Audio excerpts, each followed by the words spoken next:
Muito bem, nós começamos hoje uma nova série chamada Processos. Processos. O nome já é autoexplicativo.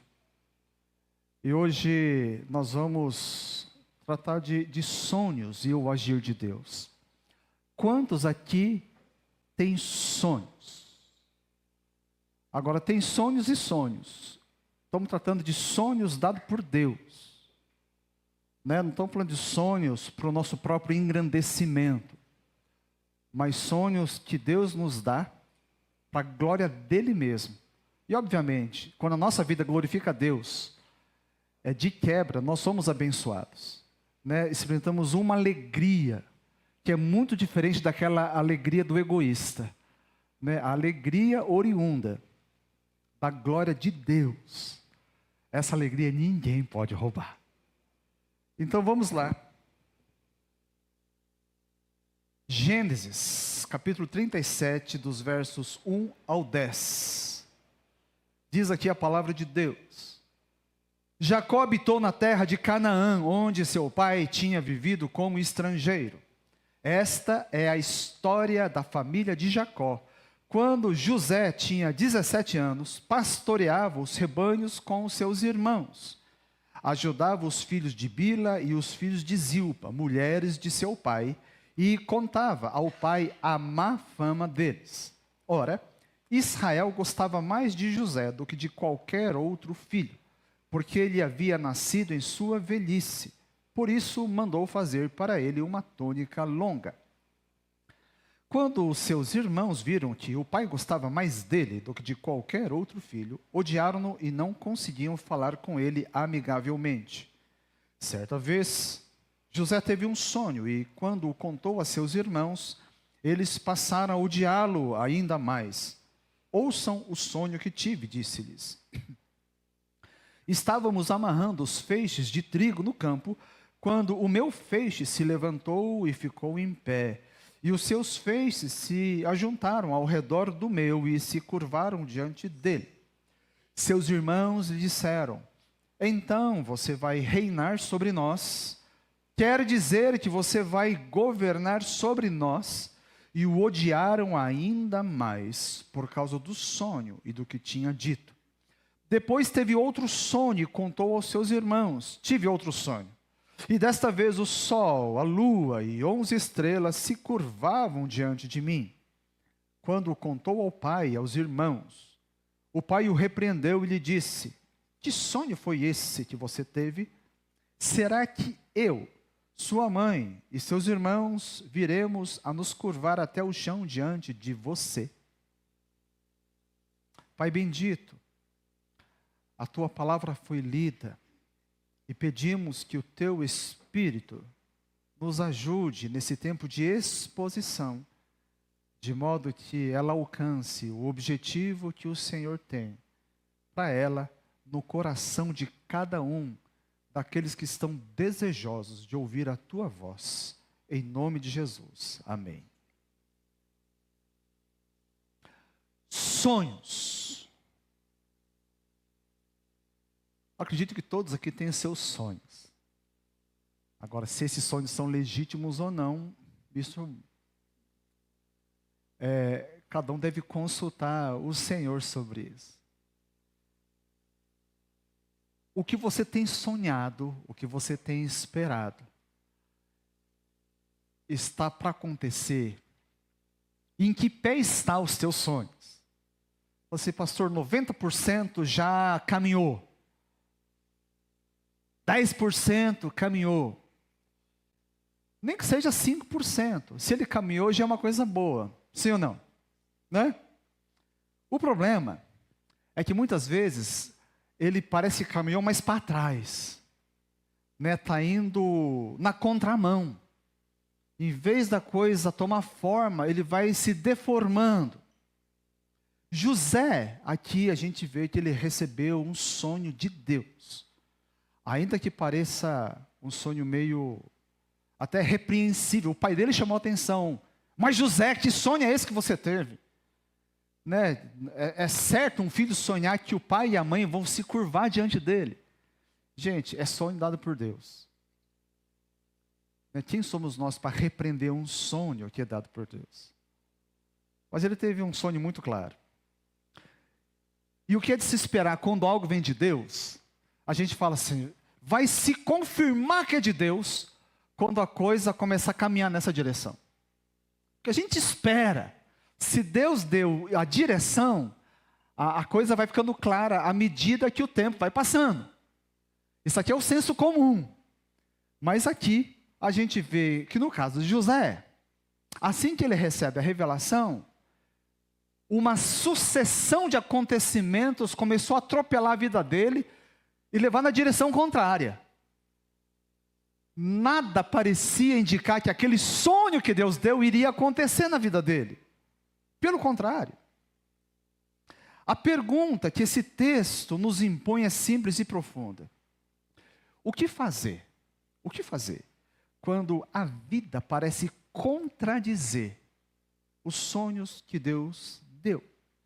Aquilo que Deus revelou como promessa para a sua vida. Primeiro, a gente vê aqui, na vida de José, e o seu sonho, que Deus revela o sonho, mas não o caminho para chegar até esse sonho. Então, o sonho que ele recebeu apontava para um futuro, e um futuro assim grande. Não é qualquer coisa, né? Um futuro de autoridade e muita honra. A presença de Deus e diante dos homens. Olha só que coisa. Só que Deus não revela qual seria o processo para esse sonho se concretizar. Como seria mais fácil? Se Deus falasse, olha, você vai chegar lá, ele desse o passo a passo. Né? Seria muito fácil.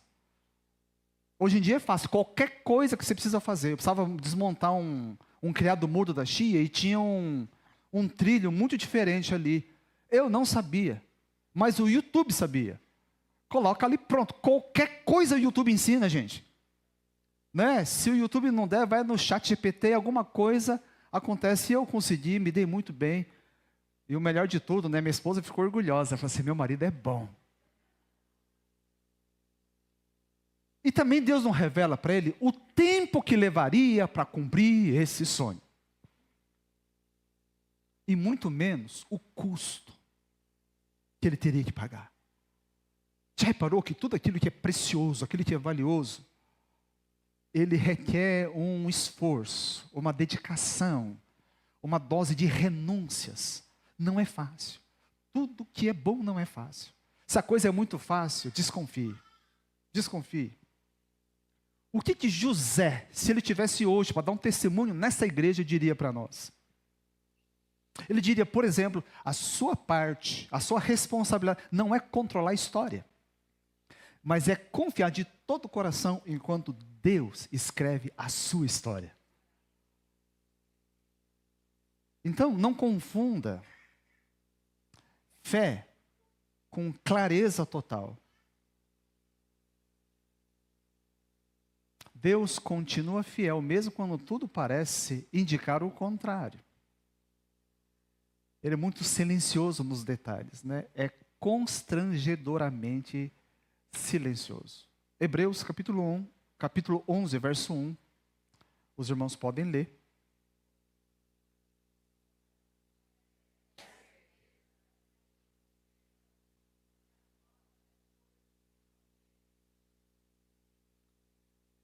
Se a gente visse todo o caminho, não precisaríamos de fé. A igreja é formada por homens e mulheres, um povo de fé. Amém? A segunda coisa que a gente aprende aqui em José é que a realidade é uma coisa, a aparência é outra. A aparência pode camuflar, ela pode enfeiar, se é que existe isso, a realidade. Então, depois do sonho, a vida de José entra num declínio.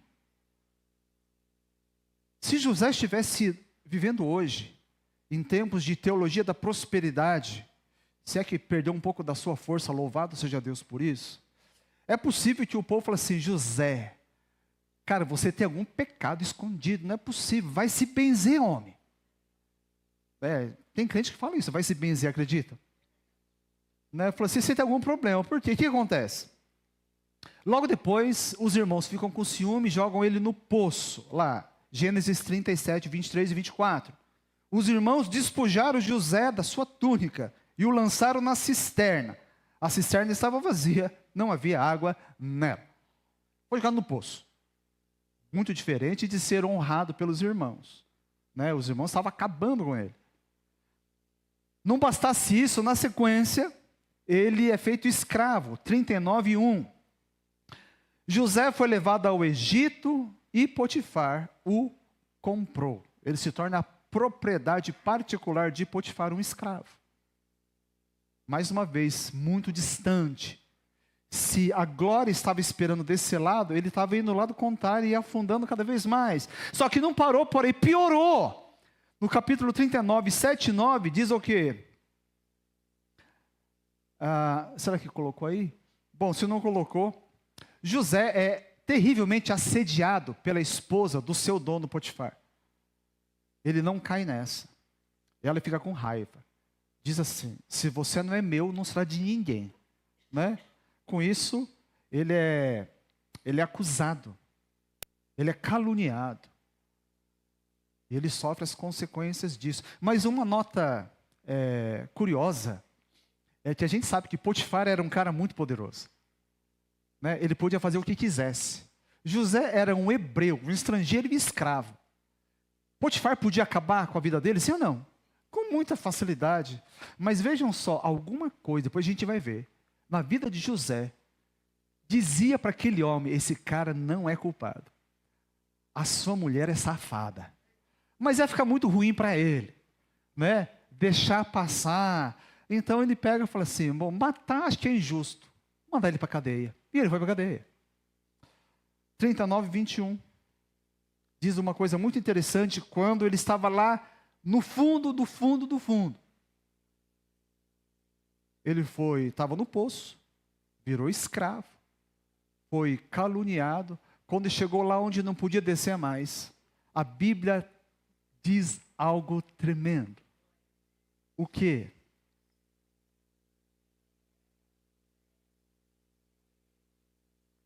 Gente, que coisa maravilhosa.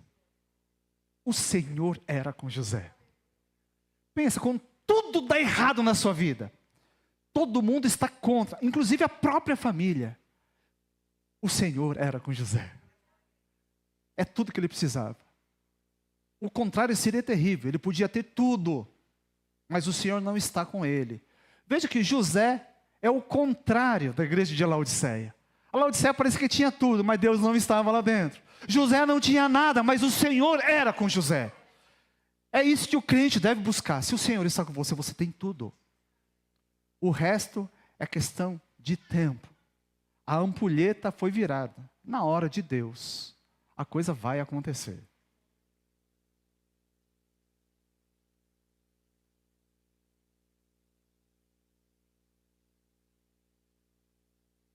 Não avalie a presença de Deus na sua vida pela facilidade do caminho que você está trilhando, mas pelo tanto da graça de Deus que se manifesta na sua vida, porque isso é evidência da presença de Deus com você. A terceira lição aqui é que a maldade das pessoas não pode frustrar os planos de Deus para a sua vida. Não tem nenhum homem neste mundo que tem o poder de fato sobre a sua vida. Às vezes a gente pensa, né, que é o patrão, né, pensa que é, sei lá, o chefe da sua repartição, mesmo alguém da família. Você já deve ter sido vítima de maldade de muita gente. E às vezes você fala assim, a minha vida foi frustrada, porque fulano ou ciclano passou nela e estragou tudo. Gente, se o sonho era de Deus, ele não consegue fazer isso. E quem disse que foi frustrado? Enquanto você está vivo, a sua vida não acabou. A história continua sendo escrita. E quem detém a pena é o Senhor. O mesmo que estava com José. Gente, isso é maravilhoso. Então, no fim da história, José é iluminado. É certo que a Bíblia diz que o Senhor era com José, mas nada nos dá a entender na Escritura que José tinha essa percepção, que era essa sensação. Sensação é muito enganosa. Não vá por aquilo que você sente. Jeremias já dizia que enganoso é o coração do homem, desesperadamente corrupto. Quem o conhecerá? O coração é um péssimo medidor e principalmente é um péssimo guia. O crente não é dirigido pelas emoções, senão ele vai se dar muito mal. Muito bem, então, possivelmente José não tinha noção, mas o Senhor estava, é isso que conta. Agora, Deus foi tão gracioso que lá na frente, os olhos dele se abriram, e então ele conseguiu olhar para o retrovisor, e ele percebeu coisas que ele não via. O Senhor estava o tempo todo comigo. E ele diz isso no Gênesis capítulo 50, versículo 20. José, quando já tinha chegado no cumprimento do seu sonho, dado por Deus, quando aquilo que ele sonhou estava acontecendo, os irmãos se dobrando diante dele, sem saber que era José. Olha o que ele diz: vocês planejaram o mal contra mim, mas Deus o tornou em bem, para que hoje fosse preservada a vida de muitos. Agora ele estava entendendo. Agora finalmente as coisas faziam sentido. Não tem que fazer sentido agora. Tem um poema conhecido de muitos, que fala do tapeceiro, né? Quem já trabalhou com tapeçaria sabe. Você já viu o lado avesso da tapeçaria? É um monte de linhas, né? É um negócio assim, totalmente sem sentido. A verdade é que quando as coisas estão caminhando na direção daquilo que Deus tem, a gente está vendo o avesso, e nada faz sentido. A coisa é feia, é sem graça. Mas quando a coisa é concluída, então, e Deus vira a tapeçaria para o lado certo, a gente se encanta. O tempo todo, aquilo que não fazia sentido, passa a fazer todo sentido.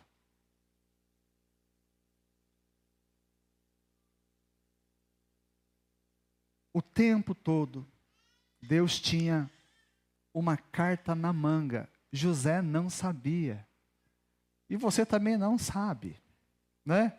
Quando tudo parecia perdido, como eu falei, ele estava lá no fundo do fundo, no subsolo do fundo, Deus joga na mesa o quê? O super trunfo, né?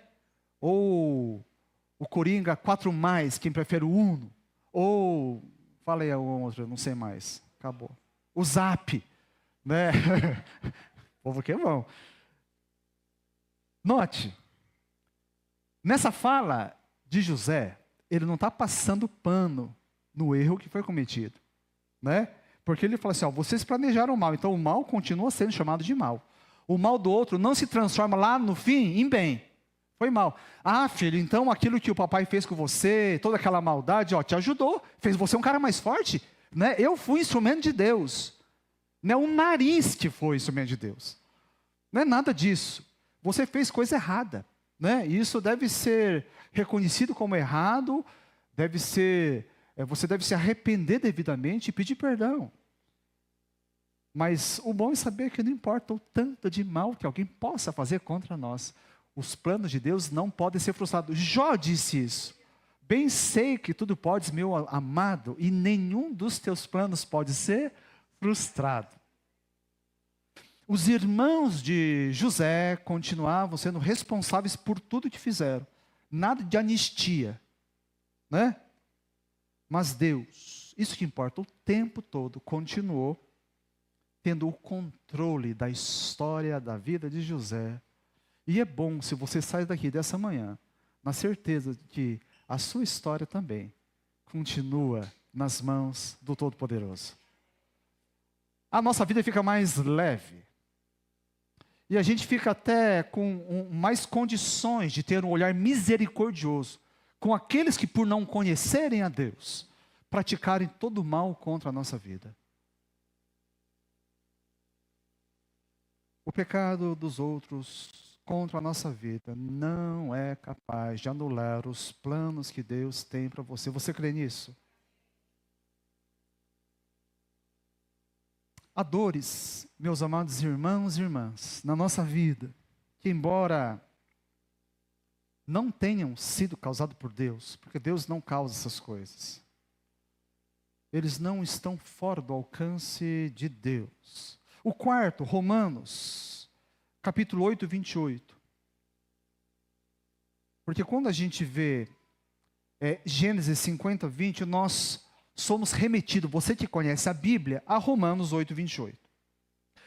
Essa promessa precisa ser compreendida. Paulo afirma aqui, vocês podem ler.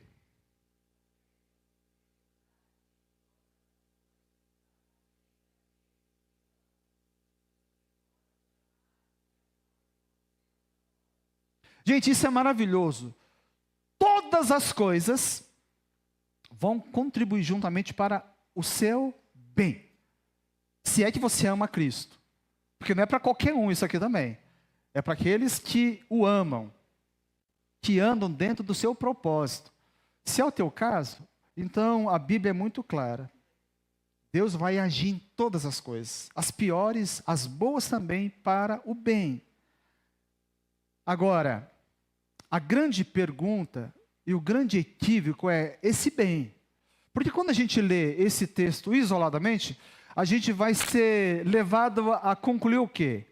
Bom, caramba, então isso está acontecendo comigo? Lá na frente, por exemplo, lá você teve alguma dificuldade muito grande, não consegue mais pagar aluguel, você é despejado. Aí falou, não, vai acontecer alguma coisa para o meu bem. A Bíblia diz. Então Deus está me despejando aqui para me levar para uma casa melhor. Olha quem sabe. Quem sabe é melhor do que uma casa melhor, eu vou ser contemplado na Mega Sena e eu vou conseguir comprar uma casa zero para mim. E Deus, se o Senhor der esse prêmio ainda, eu prometo, a igreja de Suzano eu vou dar inteira. Ninguém disse amém, graças a Deus.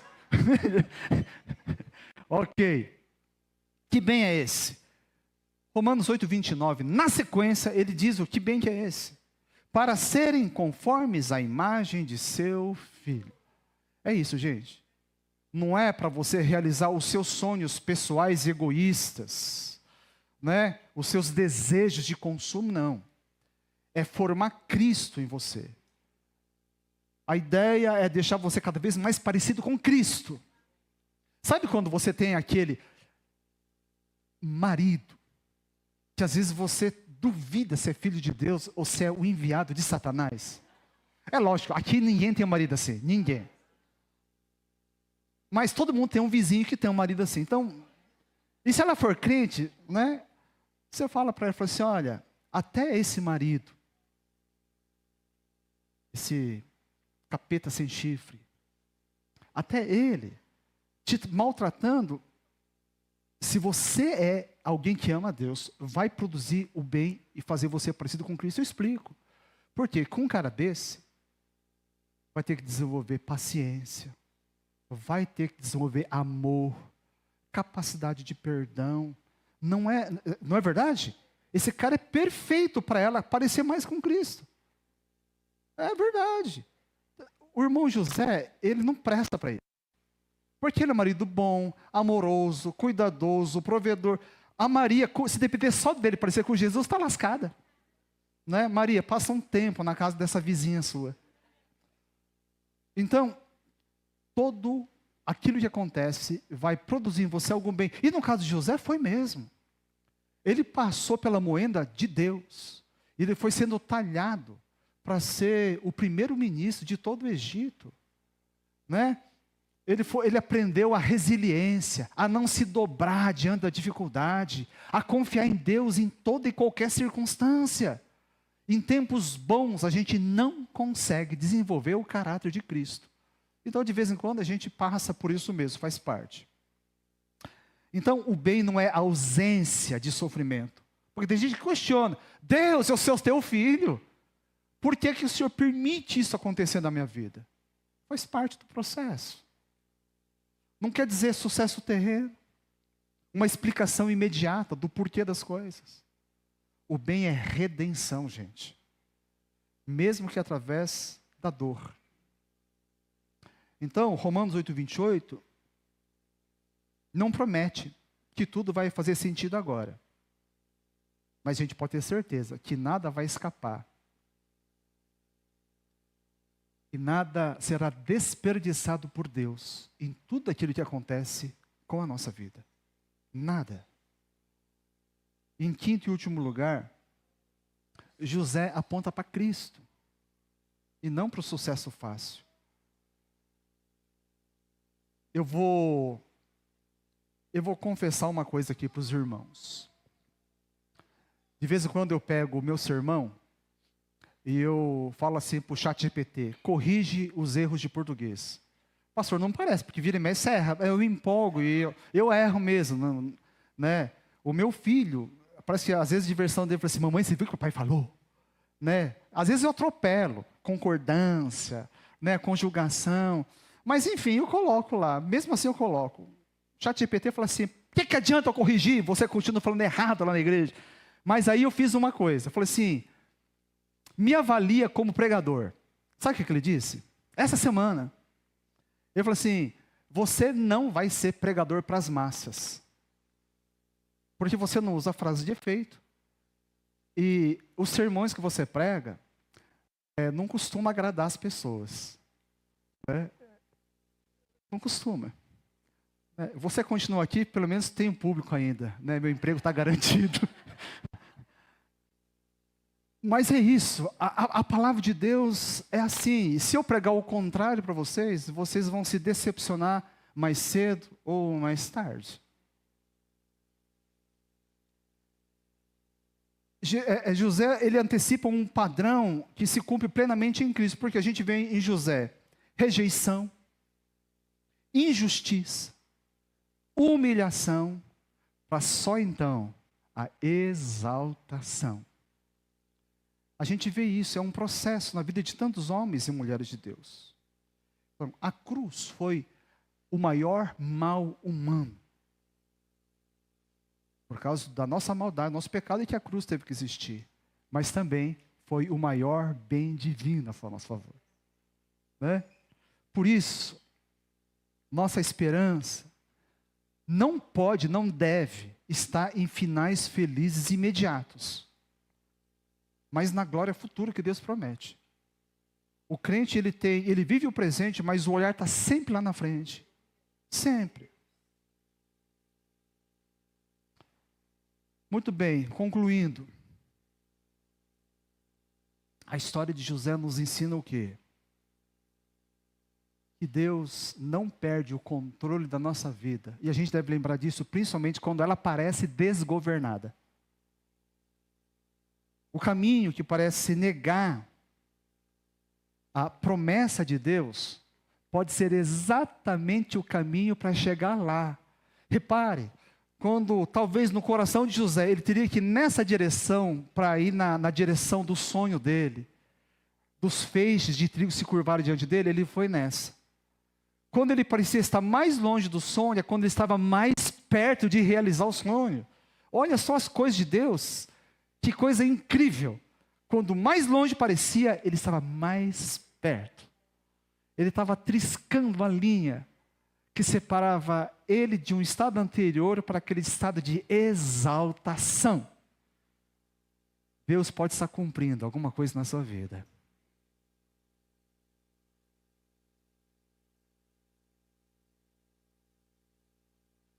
Em José, a gente aprende que a providência de Deus não é de maneira nenhuma um processo linear e visível. Via de regra não faz sentido, né? Mas tudo, ele converge para o propósito de Deus desde que, lembrando que Romanos 8:28 fala, Deus age em todas as coisas, para o bem daqueles que o amam, daqueles que são chamados segundo o seu propósito. Permaneça em fidelidade no propósito de Deus. Permaneça, não desista.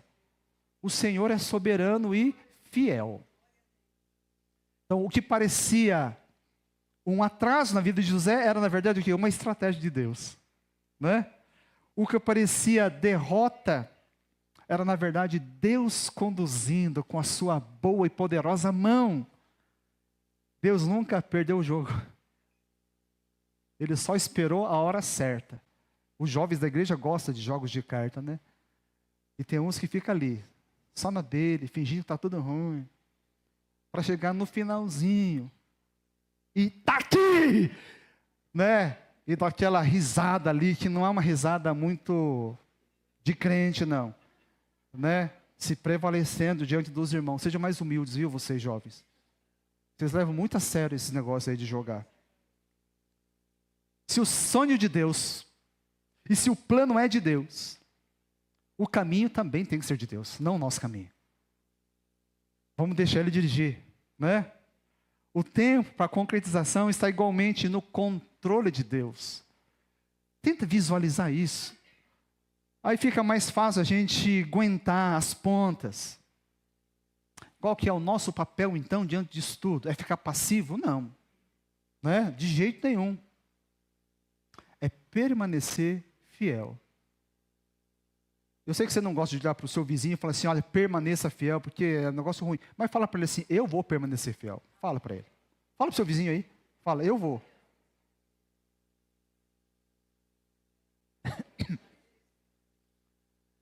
O tempo de espera é o tempo de ser fiel. E o tempo quando o sonho se concretiza é o tempo de celebração na presença de Deus. São esses dois tempos para o crente em relação ao sonho. Esse é o processo divino que Deus tem para nós. A grande tentação, meus queridos irmãos, desse negócio de sonho e essa nossa jornada até esse sonho, é mirar o sonho e esquecer de viver o presente. É esquecer de aproveitar a viagem. E só desfrutar quando você chega lá. Isso é terrível.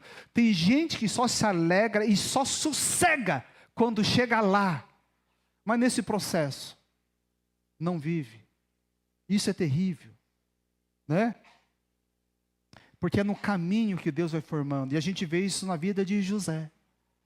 Se José esperasse se alegrar e ser fiel e manter a vida com Deus, somente quando virasse o primeiro-ministro, bem que ele não sabia que ia ser primeiro-ministro, apenas que seria exaltado, ele dificilmente teria dado boa impressão para Potifar.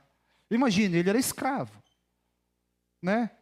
Ele tinha alguma coisa nele que o patrão dele olhava, o dono dele olhava e falava assim, esse cara é diferenciado. Ele fazia as coisas direito, com um bom coração, talvez não amarrado. Está aí um desafio. Já que você tem que fazer o que vai fazer, faça de bom coração. Faça com um sorriso no rosto. Mostra que Deus está em você. É isso que testemunha. Aquela mulher, aquela menina que era escrava de Naamã. A Bíblia disse que ela disse para o seu Senhor, falou assim, olha, eu conheço um profeta, que ele pode ajudar. Gente, uma menina, escrava, estrangeira, o todo-poderoso Naamã, por que ele deu ouvidos para ela? Eu imagino, apesar dela ser escrava, de ela estar onde não queria, ter sido roubado da casa dos seus pais, ela devia trabalhar, cantando, ela devia fazer com excelência. Quando a esposa de Naamã olhava ela, escondida atrás da fechadura assim, falou assim, essa menina faz tudo certo, ela não varre para debaixo do tapete, tudo com excelência. José devia fazer assim, a ponto de Potifar, isso aqui é a interpretação minha. Falei assim, um cara como José, fazendo tudo certo e com excelência, jamais ele teria dado em cima da minha esposa. Eu não acredito nisso. Mas como eu não posso ficar mal na fita, eu vou pôr ele na prisão. Isso.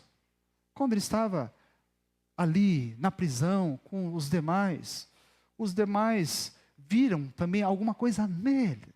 José era alguém que tinha um diferencial, sabe o que é? O Senhor era com José.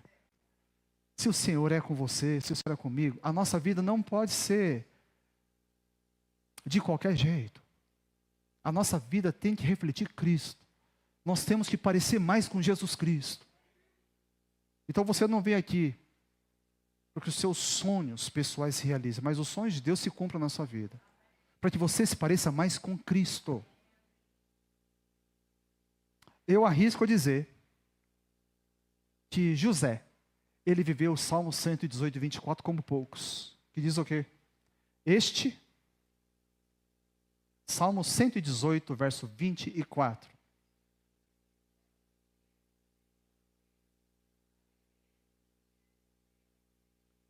Esse é o dia, você andou 5% do sonho, é o dia para você se alegrar. Andou metade do seu sonho, é o dia para se alegrar. Não espere que o sonho se cumpra, para que você então se alegre na presença do Senhor. Este é o dia, até porque você não sabe quantos dias você tem. Cada dia é único, é precioso, o Senhor te deu. Viva com intensidade, viva com responsabilidade, viva com alegria, que as pessoas possam ver. Fala assim, rapaz, por que você está feliz? Cara, mas eu consegui a casa agora, mas você só pagou uma prestação dessa casa? Você tem mais 60. Fala assim, filho, é esse dia. O Senhor me deu. Nesse dia eu tenho esse teto. Louvado seja o Senhor. Nesse dia eu tenho a minha família comigo, eu tenho motivos para me alegrar. Casse a cada dia motivos para se alegrar na presença do Senhor. Não espere chegar no fim.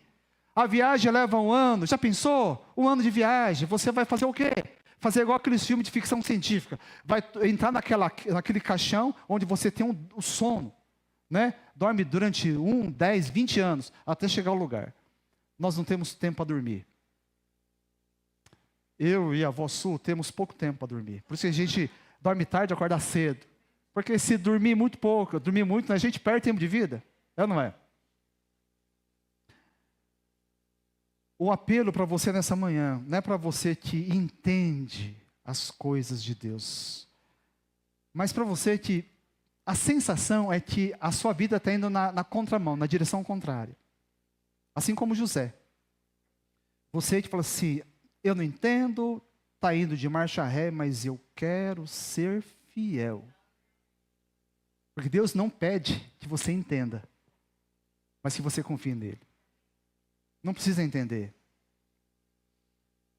Eu quero orar agora com aqueles que querem fazer a seguinte oração. Senhor, eu não entendo, mas eu confio no Senhor. Fica de pé, eu quero orar com você em nome de Jesus. Como nos foi ensinado semana passada, entregue o teu caminho ao Senhor, confie nele, e o mais ele fará. E há outras versões, e então ele agirá.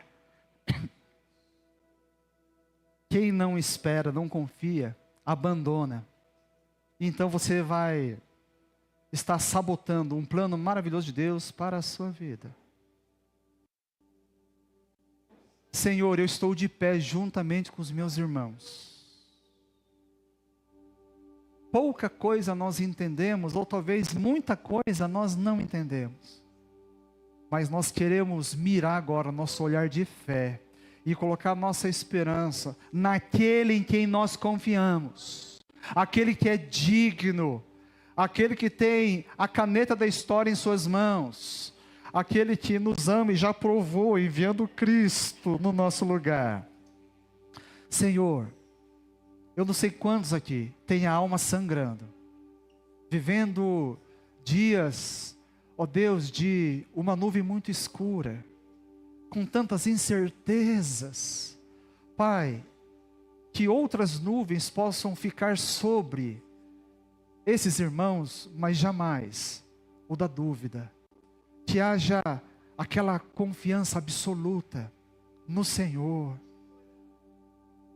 para que possam se entregar, como a criança se joga nos braços da mãe. Os seus filhos e filhas nessa manhã possam ainda que com dores, falar, Senhor, eu quero continuar confiando. Espírito Santo, ajuda-me a permanecer fiel. Oh Deus Santo, em nome de Jesus, ajude os teus filhos nessa manhã, no meio das coisas que não se tornam claras, de caminhos que aparentemente estão obstruídos, confiar de que nada e ninguém pode frustrar os teus planos. como Paulo bem escreveu, nada poderá nos separar do amor de Deus que está em Cristo Jesus.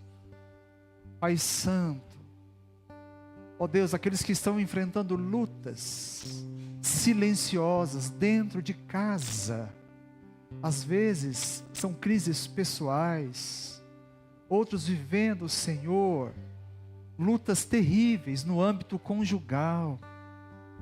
Oh meu Deus, manifesta a Tua presença ali, consiga para eles espaços de respiro, para recobrar as forças e prosseguir sem desistir. Outros tantos, ó Deus, têm promessas em relação aos seus filhos, ó Deus, que estão longe dos caminhos do Senhor, ó Deus, pais que parece que já estão na iminência de partir e ainda não abraçaram a fé.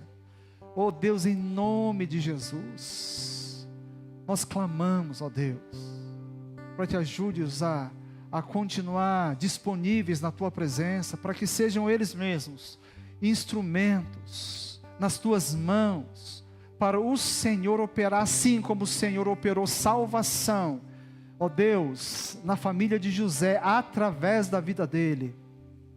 Que o Senhor possa usar os Teus filhos e filhas aqui presente, para que sejam instrumentos poderosos na Tua mão, ó Deus, para a salvação, para a redenção de muitas vidas.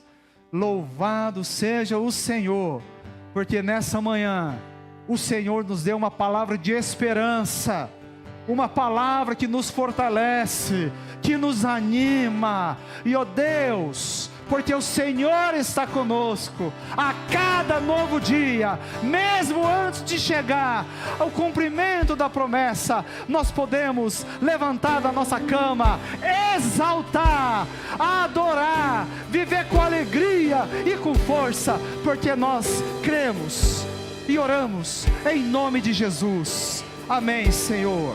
Amém.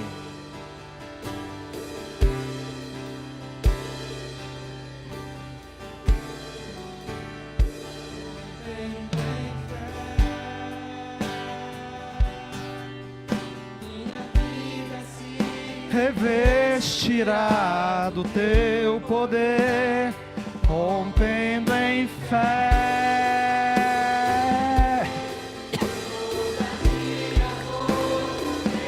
No sobrenatural.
Que a graça do nosso Senhor e Salvador Jesus Cristo, o amor de Deus o Pai, a comunhão e a consolação do Espírito Santo seja com cada um aqui, com toda a igreja de Cristo. Amém.